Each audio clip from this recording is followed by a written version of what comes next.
It's a good boy. So.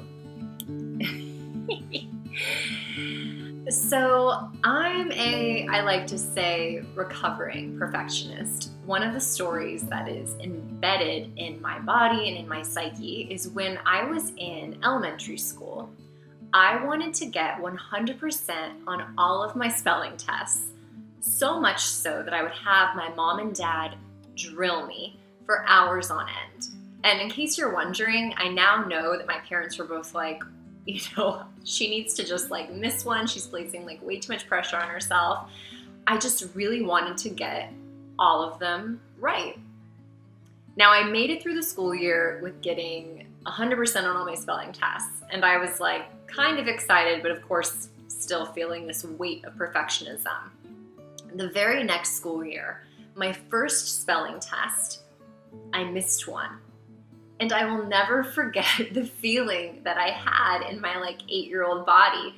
I got the test back. I missed one. I felt so much relief in that moment. I remember the feeling even being 8 years old and thinking, oh my gosh, I got one wrong and the world didn't end. And more so, now I'm off the hook and I could just live my life, and my 8-year-old life, and not be perfect with spelling tests. And I think of this story in my own life so much because I'm going to be honest with you, sometimes those perfectionistic tendencies can still come up even when I'm not conscious about them. And for me, the most important thing, and it's different for everyone, but the thing that helps me the most is just remembering to just do it, to move forward, that I don't have to be perfect at it. To be honest, I was supposed to film this video tomorrow and I was already noticing myself stressing out more about it and having everything be perfect, like the lighting and my notes, that I just went, let me just do it today and see what happens.